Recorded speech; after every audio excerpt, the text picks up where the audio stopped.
many years ago, when I was at school, they taught us about God, and it, it was the theistic approach, whereby God created the universe, created the earth, and was interested in the earth and what went on in the earth. Was always watching over what we were doing, type thing.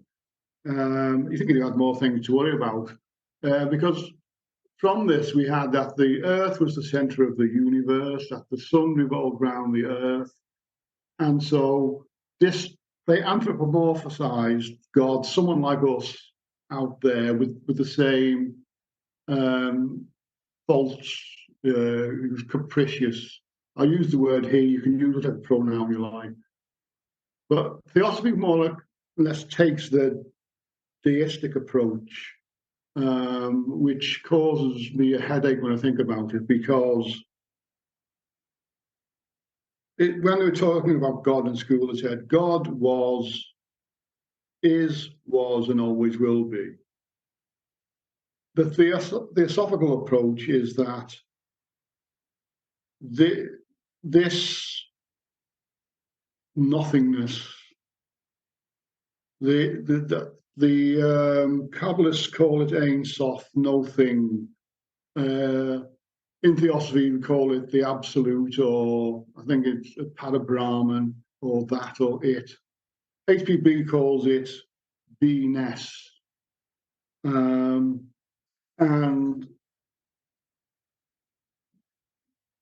the point of it all is that in the Rig Veda, I think from quote from Secret Doctrine here, it says, "Other than it, there nothing since has been. Gazing into eternity, ere the foundations of the earth were laid, thou wert. And when the subterranean flame shall burst its prison and devour the frame, thou shalt be still as thou wert before, and knew no change, when time shall be no more, O endless thought, divine eternity." Now, what that's basically saying is that this, whatever it is, no thing, has always been. Never was there a time when it was not. And so when I try to think about it, it gives me a headache, because when you're dealing with the mind is outward looking. There's two of my sort of favorite Sanskrit words, not that I know Sanskrit, by the way, just to make me sound clever, is nama, rupa, name and form.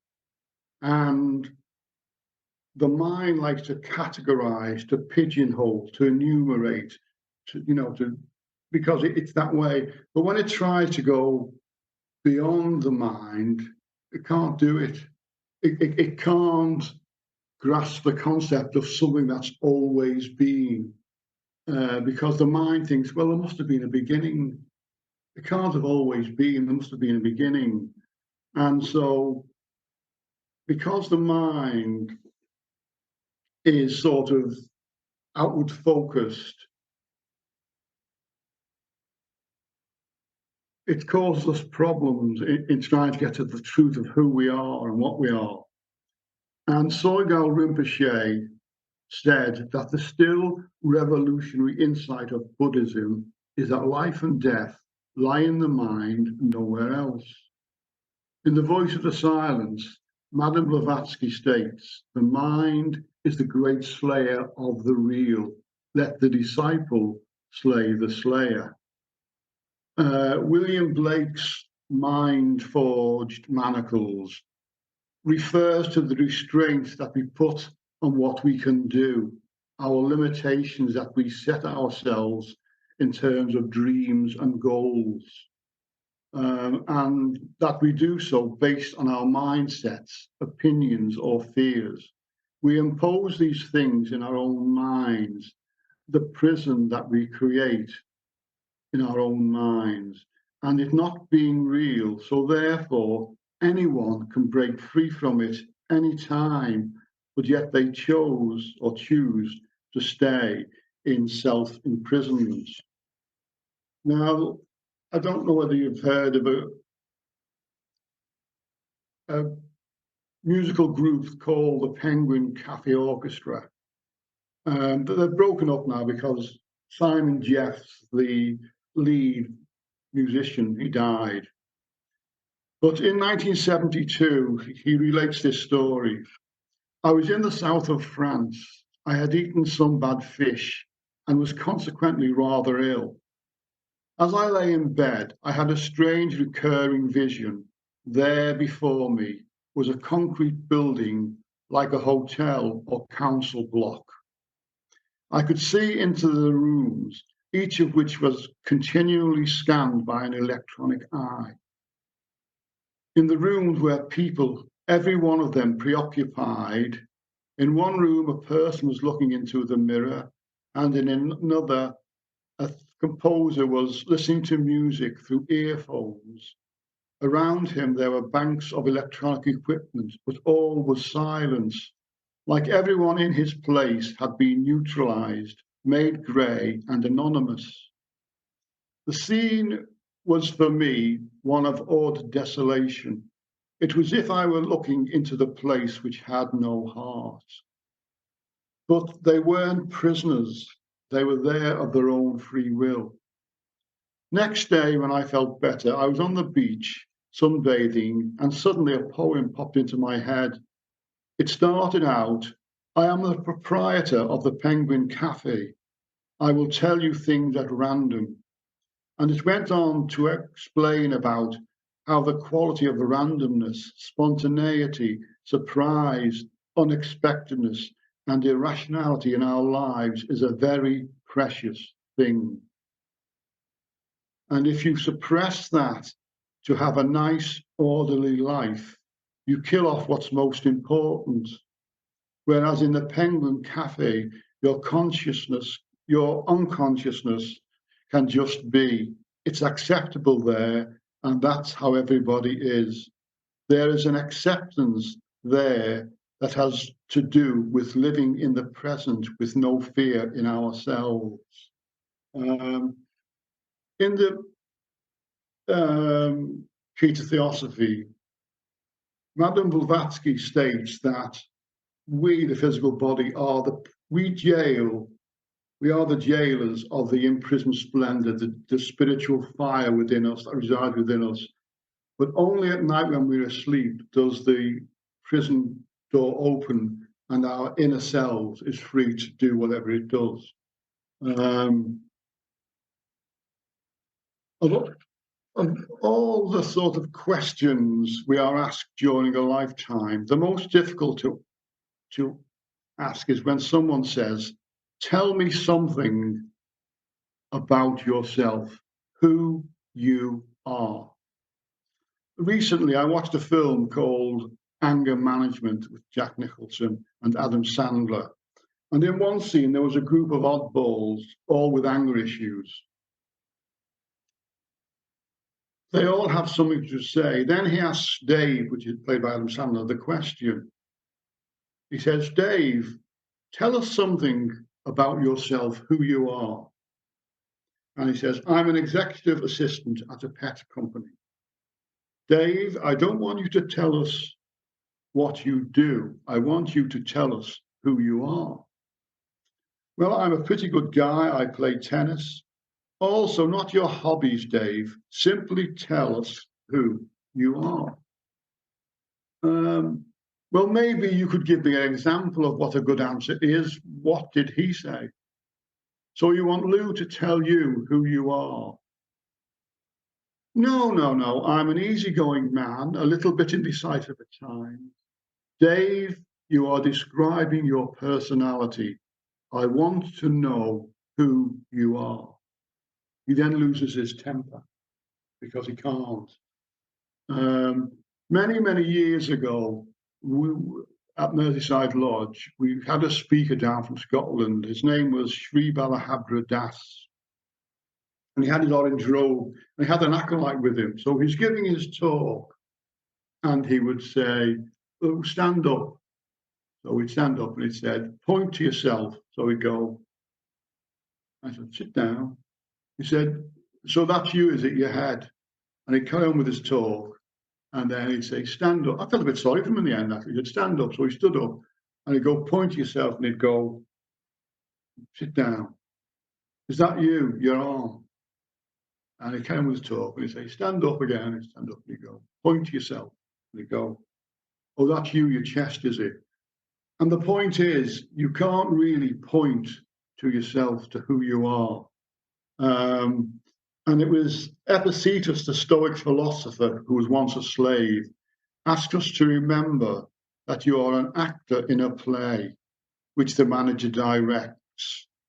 Who is this manager? Is he outside ourselves, or is he our inherent, enduring essence?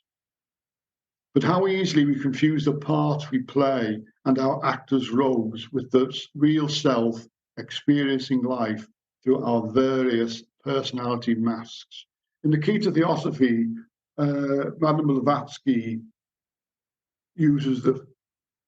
tells us that every life is like an actor's one night on the stage.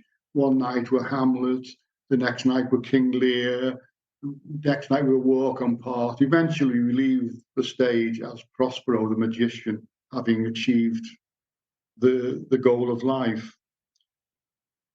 In his excerpt of his book Cosmogenesis, there's a chap called Swim, and he recounts the time one of his students asked him about the meaning of life. Swim was surprised by his answer, especially since his own professor had once told him that science doesn't deal with meaning. A student raised her hand. "What's the meaning of life?" It would have been simple enough to avoid her question with a light remark, but I wanted to honour her sincerity. A bit of courage I needed came when I remembered Dr. Barker's response to the same question I myself had asked a few years earlier in my quantum mechanics course. He irritatedly replied, "Science does not deal with meaning," left me feeling foolish, as if no real scientist would ask such a question, only an amateurish pretender. Years later, his words were still with me. I leaned back on my desk and reflected on the question. The strangest feeling arose. The mood in the room shifted. A tingling grew inside of me. It was as if, unknown to me, I had been waiting for this, and yet I felt like a criminal with a forbidden act. Something that should be avoided, but that was too alluring to ignore.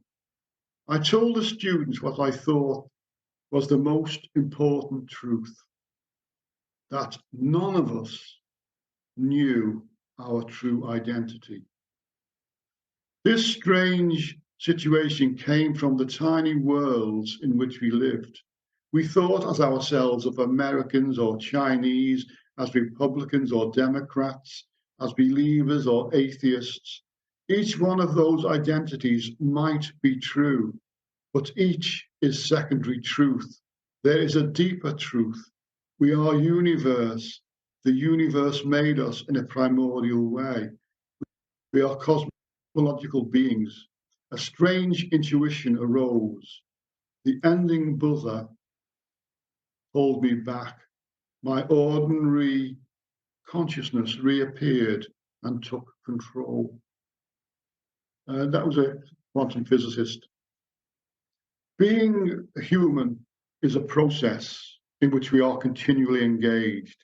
It is a journey on which our quest is for knowing more, for feeling more, and ultimately for that transformation, that carries us beyond ourselves. It is a journey in which the very process of traveling is not distinct from the unfolding of our own mystery. For even in the discovery of ourselves, we only plunge further into the mysterious depths of our being. According to Lawrence van der Post, Dr. Carl Jung once said, The core of the individuality is a mystery of life, which is snuffed out when it is grasped. True understanding seems to me to be one which does not understand, yet lives and works. This is why you get headache when you study Theosophy. All the scriptures tell us in different ways of our divine origin and our innermost divinity, and how in this world of multiplicity we completely forget this and thus are lost. Until such a time as through shock, despair, or sheer frustration, we suddenly turn back upon ourselves, plunge into the depths, rediscover what we are in essence, are transformed, renewed. Life takes on a new color, a new direction. We are born again. It takes a God to become human, and it takes a human to re-become a God again. And we undertake a long, very long journey, a quest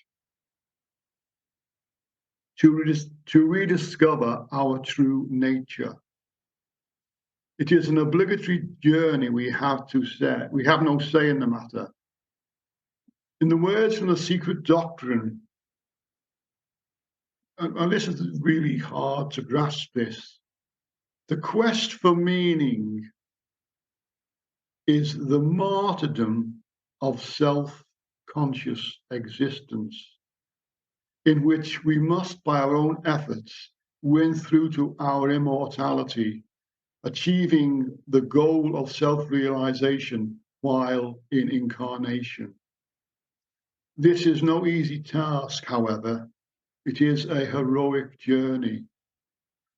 I think it was Pierre Chardin who said, "We are not human beings on a spiritual journey.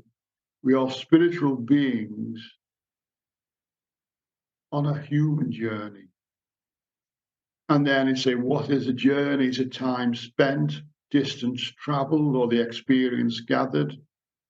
And I think it's a bit of all, you know what I mean? The Buddhists say we are on the wheel of life, death, and rebirth. Round and round we go to wake up to our divine heritage. Our divine nature will eventually set us free from the wheel. It reminds me of the old legend when the gods made the human race. They started arguing about where to put the answers to life, so the humans would have to search for them. One god said, "Let's put the answers on top of a mountain. They will never look for them there." "No," said the others, "they'll find them right away." Another god said, "Let's put them in the center of the earth. They will never find them there." "No," said the others, "they'll find them right away." Then another spoke, "Let's put them in the bottom of the sea. They will never look for them there." "No," said the others, "they'll find them right away." So silence fell. After a while, another god spoke. His name was Hugh, by the way. "We can put the answers to life within them. They will never look for them there." And so they did. And ever since, we have been looking outside ourselves for the answers. As the Buddhists say, look inward, thou art Buddha. Not you may become a Buddha, you could become a Buddha, but look inward, thou art Buddha. It reminds me of the tale of a Buddhist monk. He goes for a hot dog and says, "I would like a hot dog." And the hot dog vendor said, "I know what you want. You want one with everything." So the monk gives the man a £20 note. As he waits for his change, the hot dog man says to him, "Change comes from within." It is therefore within ourselves that we must seek the truth, withdrawing our consciousness from the outer crust of material forms. We must attend to the living truths of which these forms are but the crystallized pattern, nor through difficult, because our inveterate outward-looking habit in this in any way impossible for us to here and now.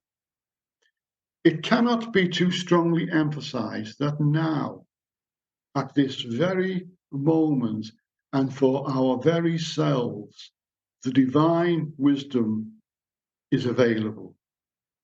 Yes, within us, the sons of fire are now sounding forth their wisdom, born of the parent flame, not in remote Himalayan caverns and to exceptional souls alone, but here in the cave of our own hearts, the truth is being taught. It is we who do not listen, and then fill earth and sky with clamour, wailing like peevish children for our forlorn state. Listen, ye sons of the earth, to your instructors, the sons of fire, who are within and around you everywhere. We are essentially spiritual beings, our minds and bodies being only a temporary means of self-expression and self-unfoldment. When this true self is discovered and becomes the directing power, there is permanent peace for the individual. Without that discovery, peace is impossible. You can just turn over the page. Another bit of paper. Have a look.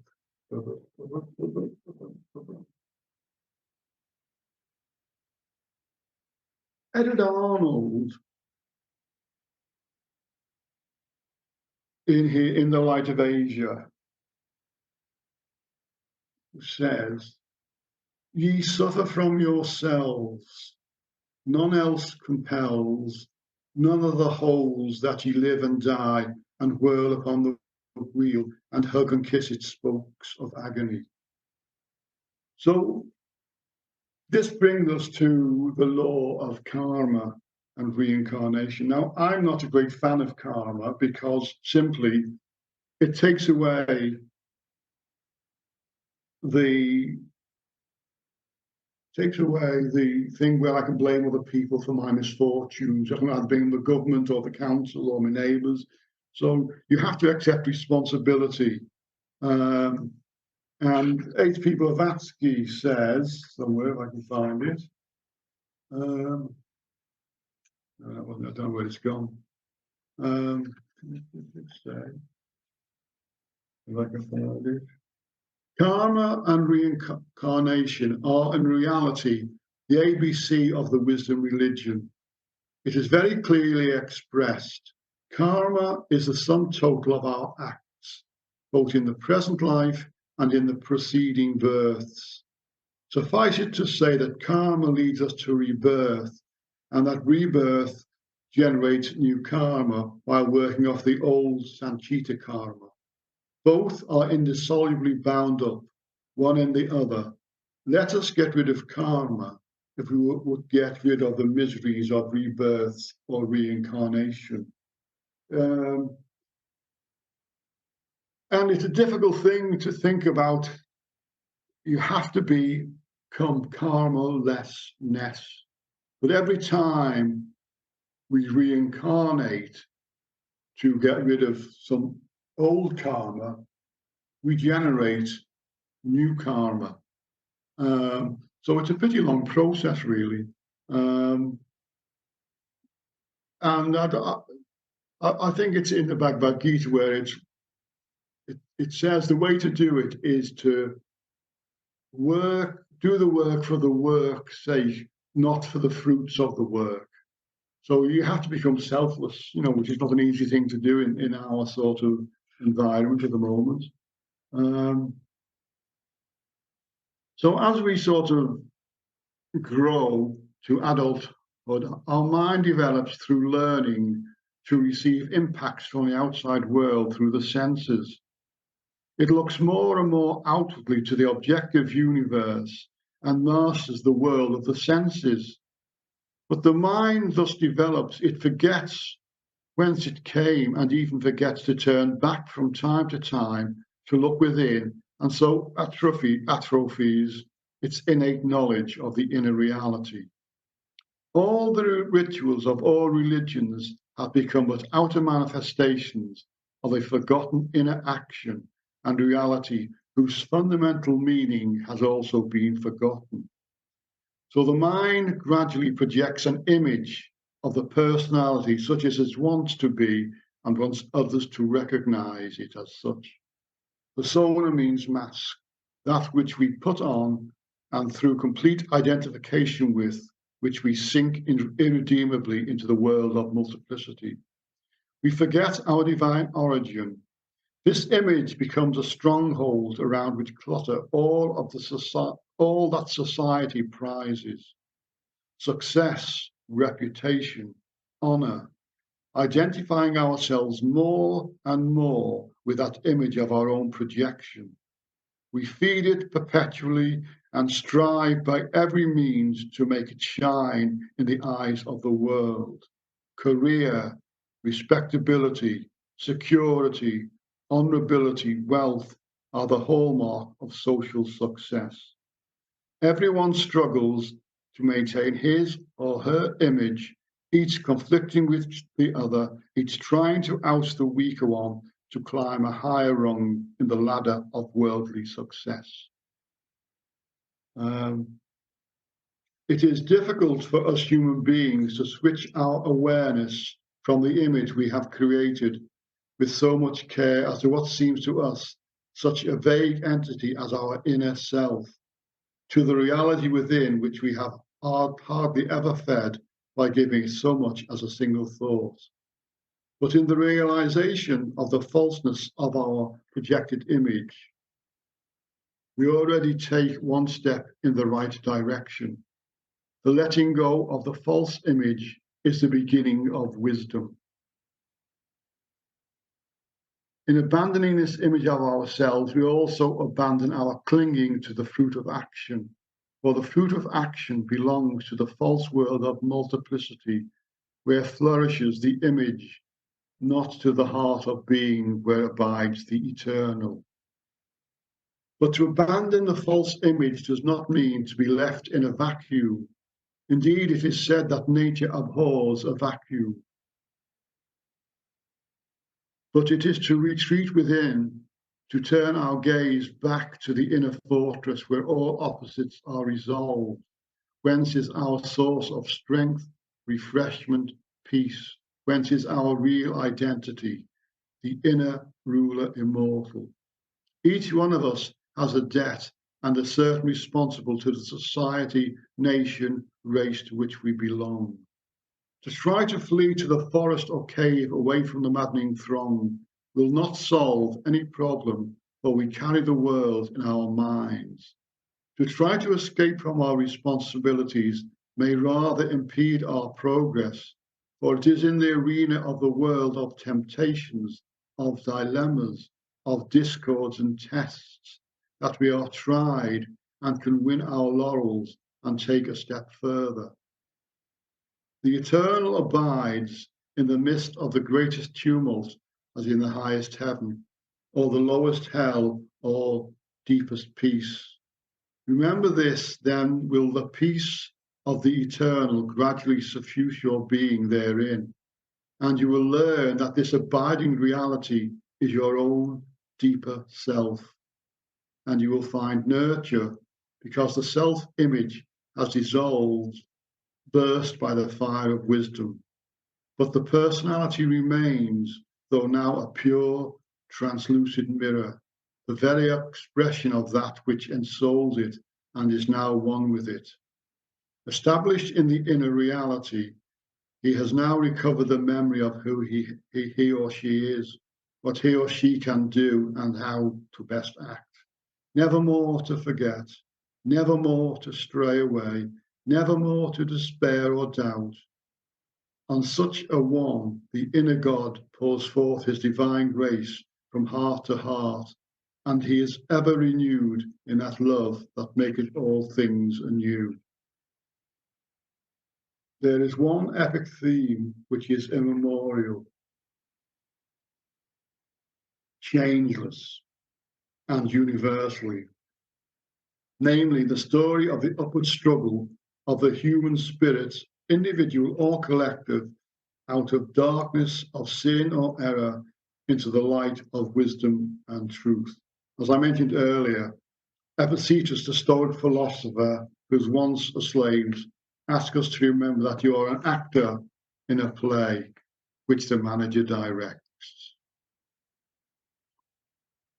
The mystery tradition regarded man or woman as enshrining a god drawn into material life in order to bring out their potential state of the various powers and faculties locked up in with the core of their being. This process was regarded as a kind of refinement of quality, chipping off selfish encrustments, leading to gradual exposure of spirituality. Man thus becoming in time a conscious expression of his divine state. Being human is a process in which we are continually engaged. It is a journey on which our quest is for knowing more, for feeling more, and ultimately for that transformation that carries us beyond ourselves. It is basically spiritual fire. And where does this come from? Why does it drive us to seek greater purpose? Why do we search for meaning in our lives? Why does it seem that like we have a spiritual fire burning in our souls? Really, why should we do this? Because it holds no immediate gratification to find meaning in life, and yet many people still yearn for it, search for it, and work towards it. What is this drive, this spiritual fire that pushes us into unknown territory, beyond the expectations of our family and culture? From where does it come? Why do people hear a calling to serve others or to seek out new discoveries in science and art? Where does altruism come from and the desire to improve human condition? Animals don't have this drive, this burning need to find meaning and contribution in life. Sadly, many humans are oppressed by economic circumstances and religious dictates. Also don't search for it because they have more pressing needs of the moment to attend to.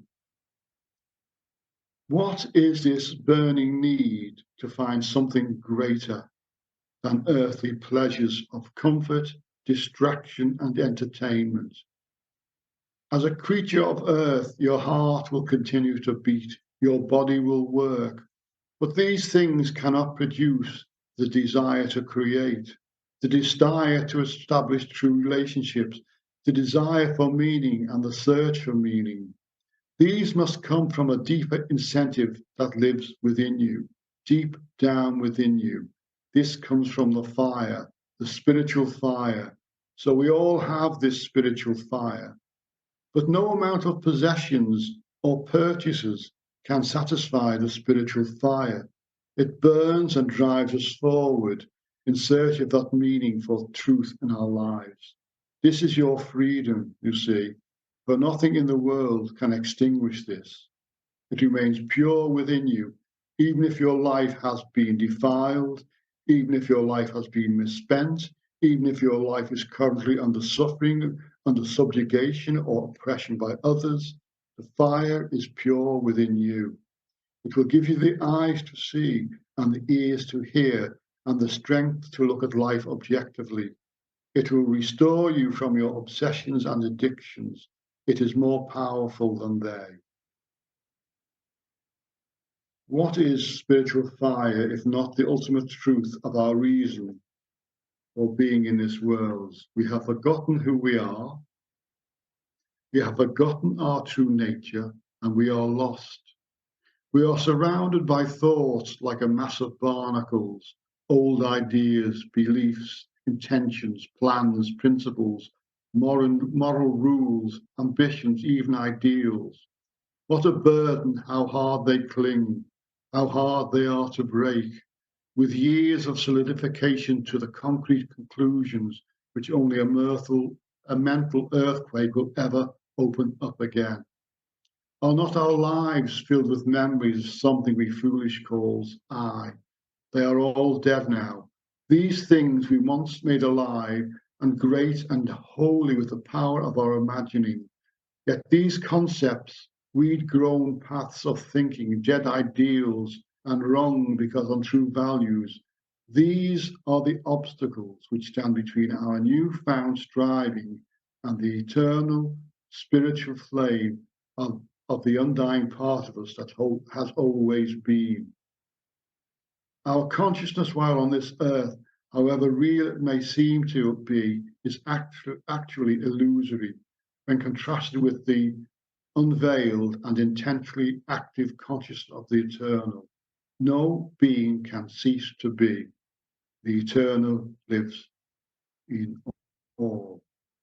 I'd like to end with a quote from Omar Khayyam in his Rubaiyat. And it goes back to the very beginning about the nothingness. A moment's halt, a momentary taste of being from the well amid the waste, and lo, the caravan has reached the nothing it set out from. Oh, make haste. So I think we'll stop there, folks. Thank you very much indeed, Hugh. If any of you have any comments or questions, if you go into the reactions box and raise your hand, perhaps I could just start with a thought, or rather not a thought.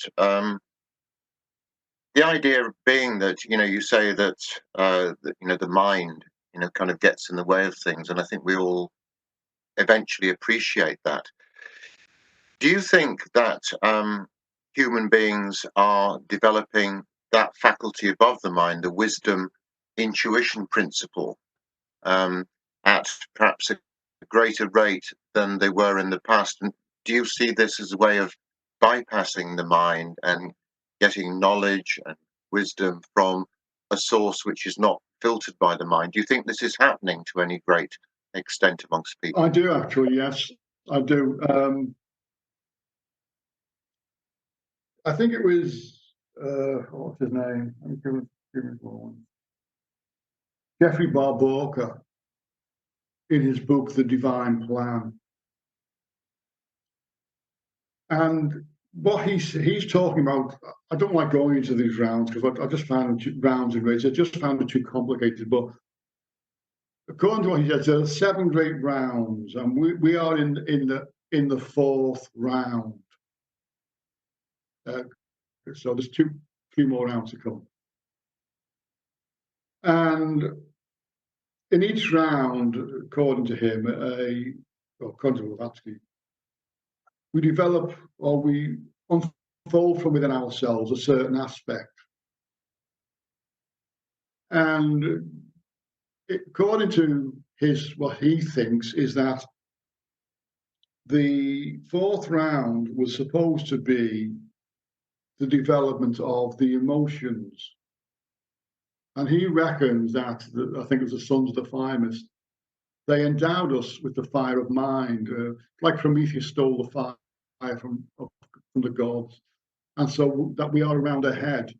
And so it is, I think it was T. Eliot said that the mind is our greatest ally, but it's also our greatest enemy. And you see, when you think about where does intuition come from, I mean, you can be not thinking about the intuition, it's just there in your mind. You don't know where it's come from, you don't know how it's happened, but it's there. And there's an absolute certainty that it's the truth. There's no doubt about that. So yes, I do think we have within ourselves the power, but we need to control the monkey mind. I mean, it's this tale of the monkey in the forest. The mind is jumping from tree to tree to tree to tree to tree. And so we have to calm and steady the mind, make it calm, placid, tranquil, serene. And then the soul wisdom will, because the mind's like a mirror, and the soul wisdom will blow the dust away and the light will shine through. So yes, I believe it is extremely possible and extremely that is happening. It's happening now. We're making our own future today. You know what I mean? Yes, and I think also that the important thing really is that I often say this to people, that when they do have these flashes of intuition, people often tend to dismiss them, and they think, "Oh, it's just my imagination, just my imagination." And they tend to mistrust that the way that some people mistrust a crude form of intuition, which is hunches, or gut feelings and Yeah, that yeah, sort of thing. And we've reached a point where everything has become very, very intellectual, and where everything is dictated by a certain, it's the materialistic mindset which really shapes our consciousness, isn't it? The seeing is believing yeah. mentality. This is a difficult thing to get across to people. I mean, you said in your talk, you quoted that famous thing about, we are not, we're basically spiritual beings having a human experience. And yet, all our consciousness is dictated through materialistic notions, be they acquisition of wealth or fame or power or something along those lines. I mean, if you think about this and you look at the state of the world, it can make you quite pessimistic. I'm not pessimistic about it, but I think that our consciousness is on the brink of some change at the moment. I don't know whether you would agree with that. Yeah, I do agree with it. I read a book once. I wish I could think of the name of it, but I can't. And he was a doctor, this fellow in New York.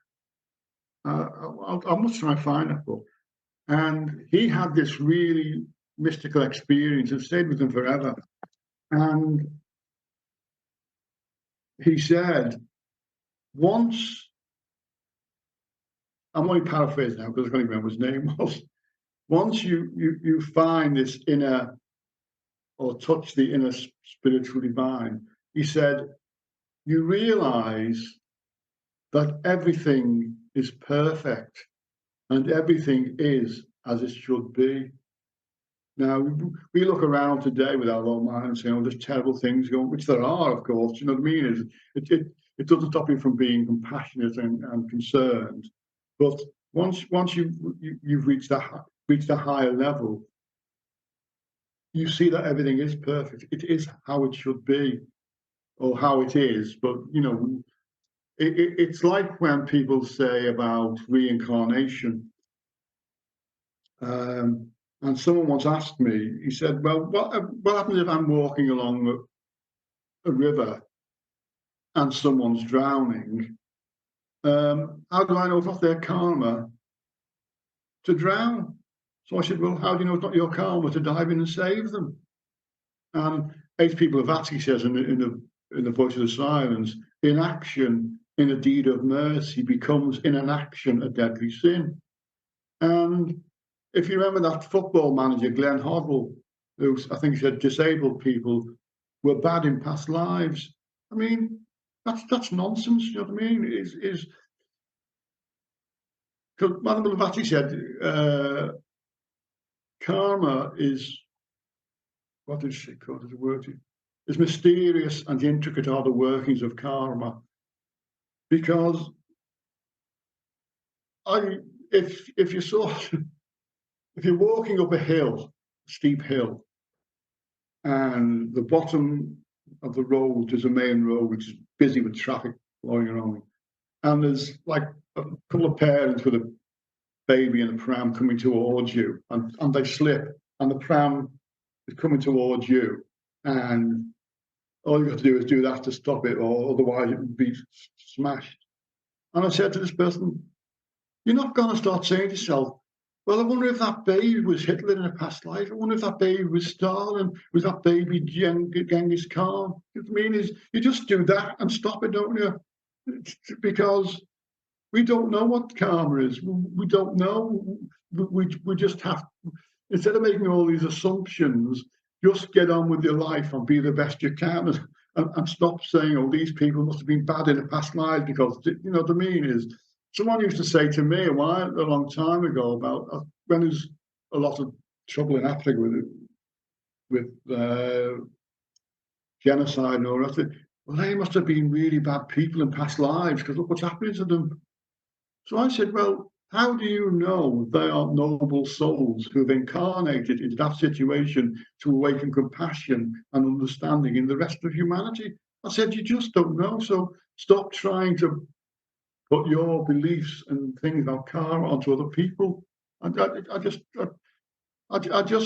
don't believe it.